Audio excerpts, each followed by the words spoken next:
शिवाय। शिवजी सदा सहाय।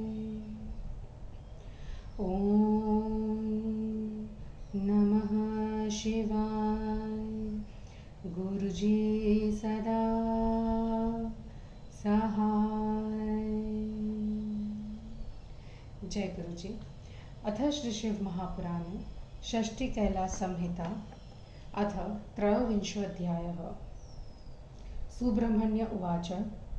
द्वादशाहे समुत्थाय प्रातः स्नात्वा कृतान् हि कः शिवभक्तान्यतीन् वापि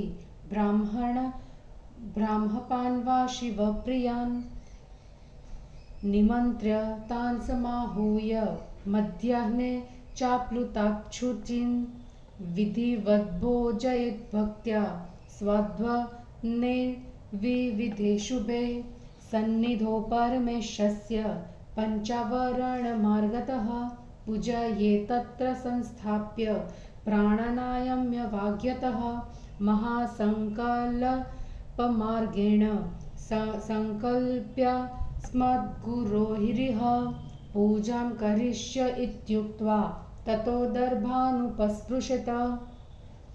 पादौ प्रक्षाल्य चाचम्य स्वयं कर्ता च वाग्यतः स्थापयेदासने तान्वे पादमुखान् भस्मभूषितान् सदाशिवादिक्रमतो ध्यायेदष्टौ च तत्र तान् परया सम्भावनयेत रानपि मुने द्विजान् परमेष्ठि गुरुं ध्यायेत् सम्बद्बुद्ध्या स्वनामतः गुरुश्च परमं तस्मात् परात् परगुरुं ततः इदमासनमित्युक्त्वा चासनानि प्रकल्पयेत् प्रणवादिद्वितीयान्ते स्वस्य नाम समुच्चरन् आवाहयामि नम इत्या बाह्यार्धोदकेन तु पादमाचमनं चार्द्य वस्त्रगन्धाक्षतानपि दत्त्वा पुष्पैरलङ्कृत्य प्रणवादष्टनामभिः सचतुर्थी नमोतेष्व सुगन्धकुसुमैस्ततः धूपदीपो हि दत्त्वा च सकलाराधनं कृतं सम्पूर्णमस्त्विति प्रोच्य नमस्कुर्यात् समुत्थितः पात्राणि कदलीपत्राण्यास्तीर्याद्भिर्विशोध्य च शुद्धान्नपायसापूप सुपव्यञ्जनपूर्वकं दत्त्वा पदार्थान् कदलीन् आलिकेरगुदान्वितान् पात्रासनानि च पृथक् दत्तात् सम्प्रोच्य च क्रमात् परिषिच्य च सम्प्रोक्ष्य विष्णोर्हव्यमिति ब्रुवन् रक्षस्वेति करस्पर्श कारयित्वा समुत्थितः आपोषणं समर्प्याथ प्रार्थयेत्तानिदं प्रति सदाशिवादयः प्रीता वरदाश्व भवन्तु मे यदेवा इति च ततो जप्त्वेदं साक्षतं त्यजेत् नमस्कृत्य समुत्थाय सर्वत्रामृतमस्त्विति उक्त्वा प्रसाद्य च जपन् गणानां त्वेत्युपक्रमात् वेदादीन् रुद्र च मको रुद्रसूक्तं च पञ्च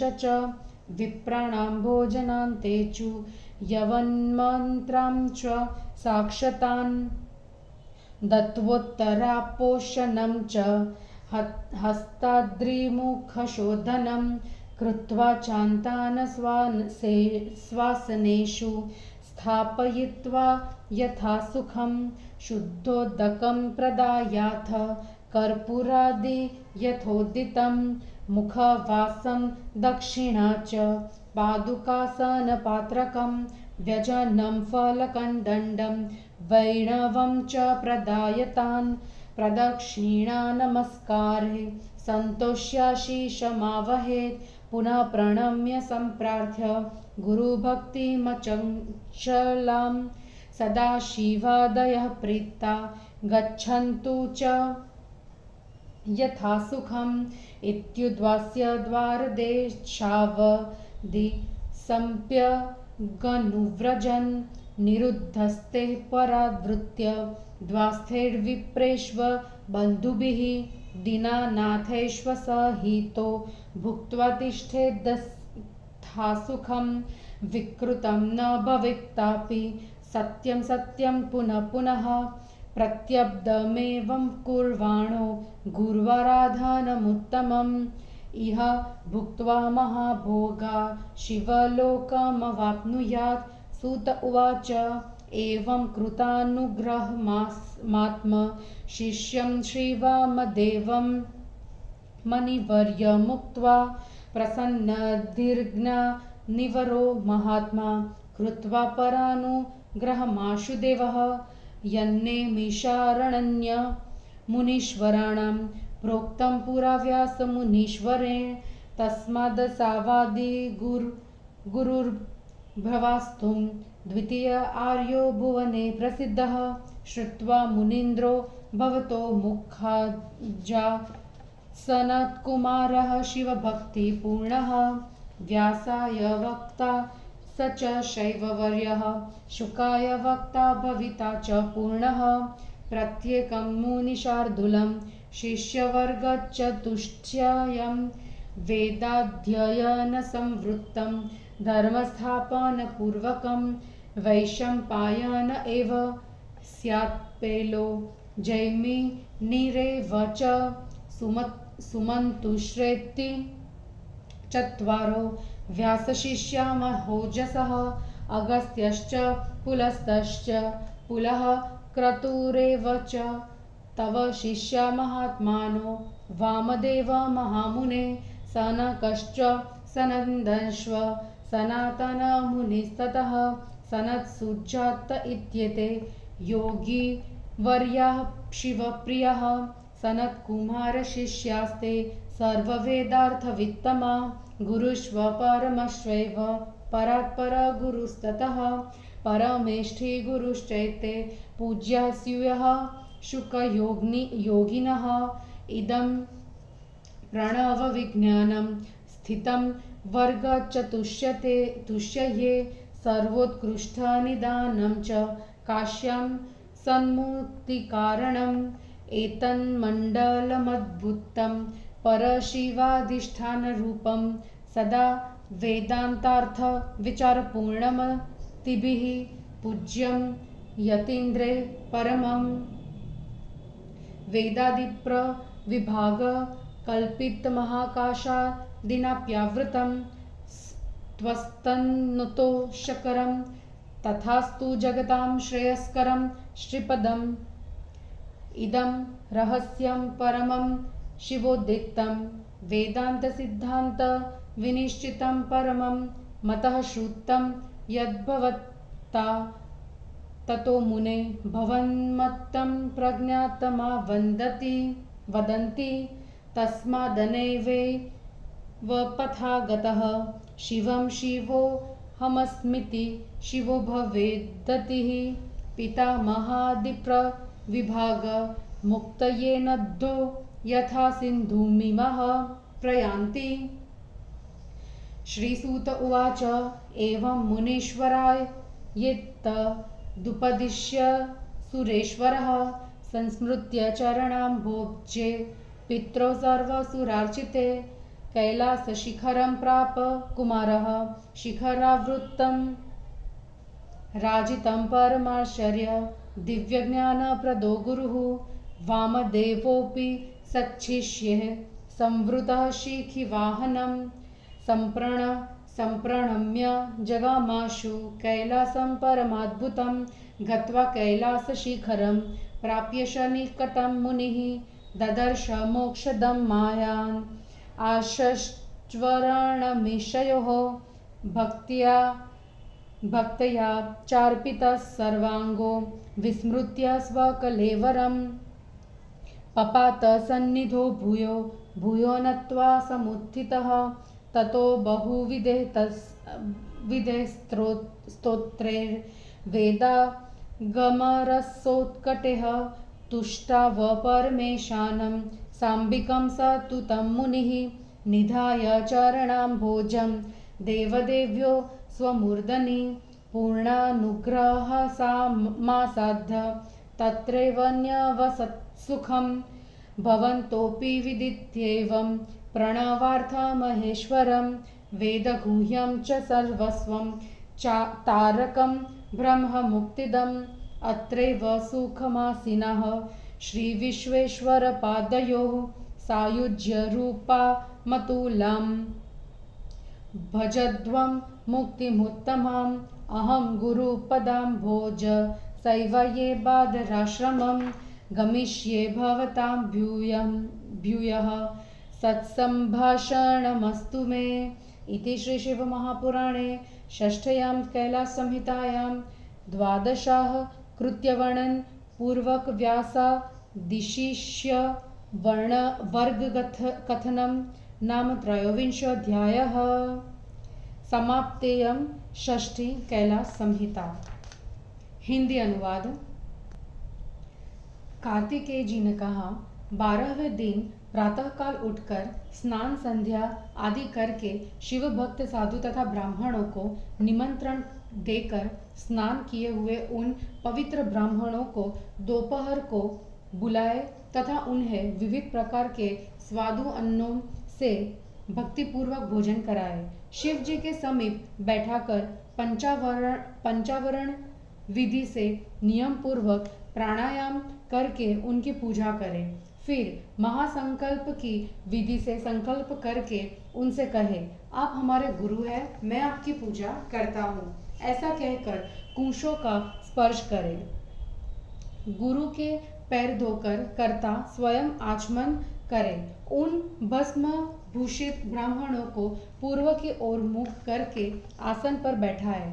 उन 8 ब्राह्मणों का शिव, महेश्वर आदि नामों से ध्यान करे। हे मुनि, अन्य ब्राह्मणों को अत्यंत आदर के साथ परमेष्ठी गुरु को सांबशिव के रूप से अपना नाम लेकर ध्यान करें। दूसरे ब्राह्मण को गुरु, तीसरे को परम गुरु तथा चौथे को परात्पर गुरु समझे।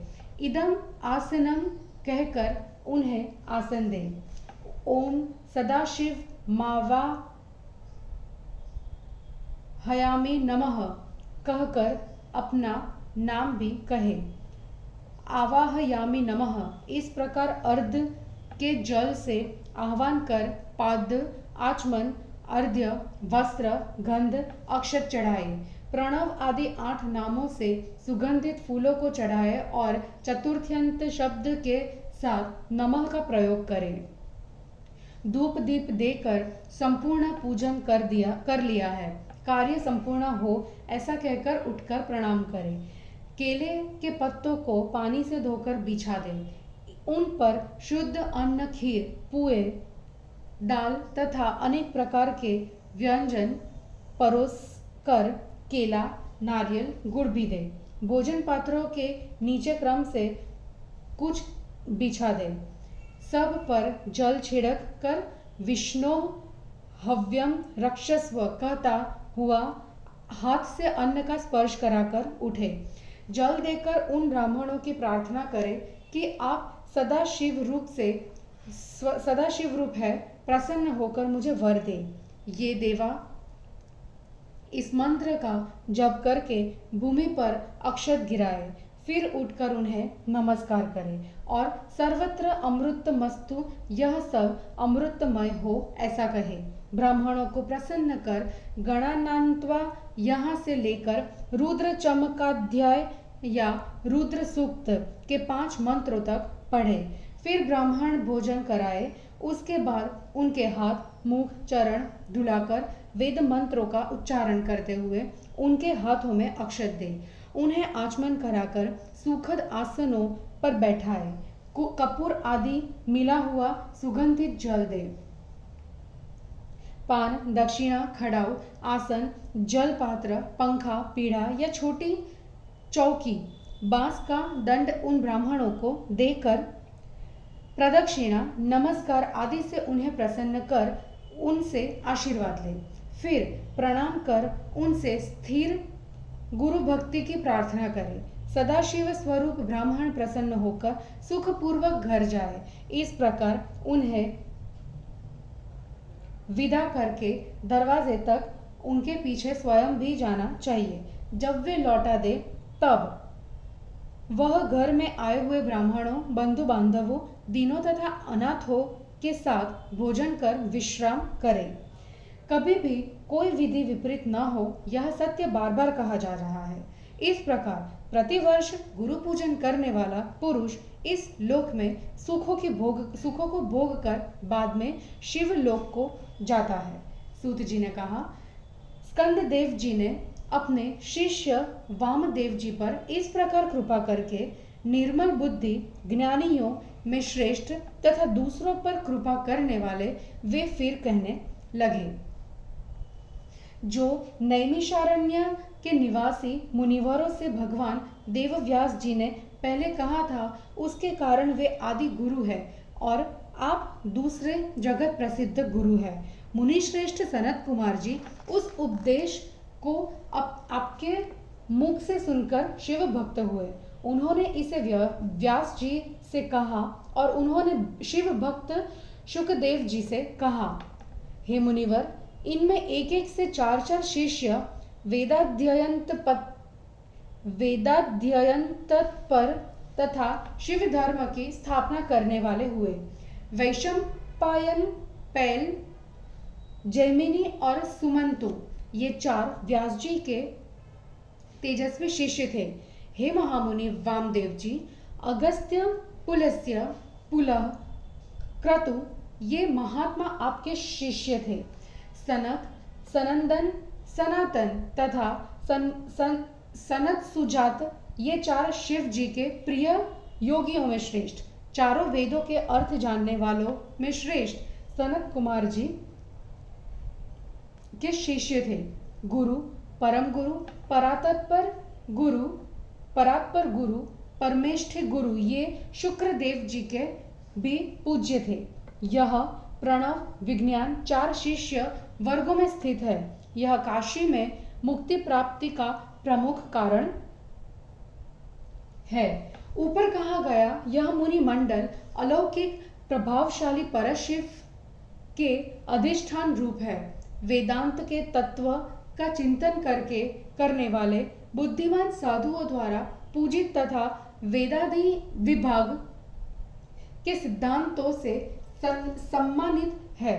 हे मुनि, यद्यपि आपने इसे मुझसे सुना है, किंतु विद्वान इसे वामदेव का मत कहेंगे। इसलिए इस मार्ग पर चलने वाला शिव ध्यान परायण साधु शिवोहमस्मि कहता हुआ शिव रूप हो जाता है। ब्रह्मा विष्णु आदि का भजन भी मुक्तिदायक होता है। यह वैसा ही है जैसे सभी नदियां अंत में समुद्र में मिल जाती है। सूत जी ने कहा, स्कंद जी इस प्रकार वामदेव जी को उपदेश देकर सभी देवताओं द्वारा पूजित अपने माता पिता के चरणों का स्मरण करें। दिव्य ज्ञान को देने वाले गुरु कार्तिकेय जी अनेक शिखरों से घिरे हुए सुशोभित तथा आश्चर्यकारक कैलाश शिखर को चले गए। वामदेव जी भी अपने शिष्यों के साथ मयूर वाहन पर आरूढ़ कार्तिकेय जी को प्रणाम कर परम अद्भुत कैलाश पर्वत पर चले गए। कैलाश शिखर में शिव जी के समीप पहुंचकर कार्तिकेय मुनि ने माया विनाशक तथा मोक्षप्रद शिवा के चरणों के दर्शन किए। भक्ति से अपने शरीर की सुदबुद्ध होकर अपने शरीर को उनको अर्पित कर मुनि शिवा के चरणों पर गिर गए।